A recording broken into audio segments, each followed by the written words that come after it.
Dr. Ariane from the Movement Paradigm. Did you know that you can burn almost 350 calories additional each day, which is equivalent to 30 pounds per year if you include more NEAT in your life? Non-exercise activity thermogenesis.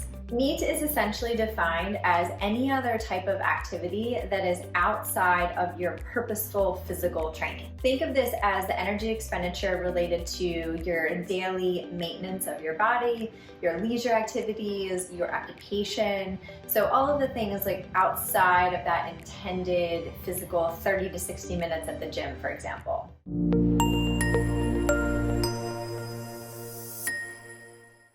There are 3 different categories of NEAT that you can include. Number 1 is body posture variations. Number 2 is ambulation or locomotion. And number 3 is fidgeting. So number 1 is body posture variations. One of the most important things that we should all consider as it relates to our workday or even just our day is to assume as many different positions and postures as possible. So there is no one good or bad posture. The best posture is the next posture. So you want to think about constantly changing positions. So if you're sitting during your workday, there isn't such a thing as these perfect ergonomics. It's really about, are you getting up and moving throughout the day? So are you sitting? Are you standing? Are you weight shifting? Are you walking? Are you moving? Are you able to sit down onto the ground and get back up? The more that we can assume different variations of postures, of sitting and standing and moving postures, the better. Our bodies crave movement. So it is necessary that we are constantly changing these throughout our day. Number 2 is ambulation or locomotion. Such a fun one. So here you want to think about how can you increase your steps throughout the day.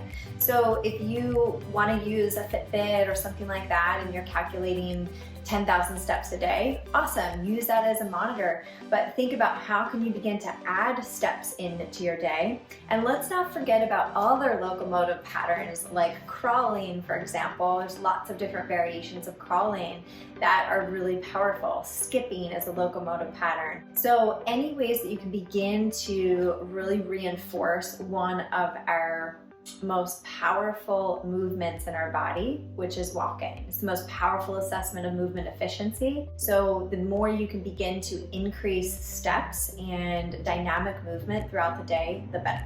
Number 3, fidgeting. So this can be twirling your hair, rubbing your head, tapping your foot. So if you are doing this 150 minutes a day, this can in turn burn 350 calories a day, which is equivalent to 30 pounds per year. It can be so simple, but just think about every time you're in your chair or you're standing at your work desk, to think about how can you just add a little bit of extra movement in, and this will increase that NEAT and can be really beneficial in metabolism and your weight loss goals or maintenance. In today's movement culture, we are so focused on performing 30 to 60 minutes of physical activity most days of the week. But really we want to think about this from a movement mindset perspective, and that we want to be moving most hours of each day. And that begins with really incorporating some of these most basic and fundamental things like walking more, like fidgeting more, changing and assuming different positions on the floor and standing in our chair. And once we can begin to really incorporate these things, we can make such a huge, profound difference in our movement, in our overall health, as well as just how we feel. Because again, our bodies crave movement, they do not crave sustained positions. So hopefully this was really helpful for you. If you've liked it or found it helpful, please give it a like and share it with your friends and family. Make sure to subscribe to our YouTube channel, The Movement Paradigm. And thank you as always for joining. I look forward to seeing you next week.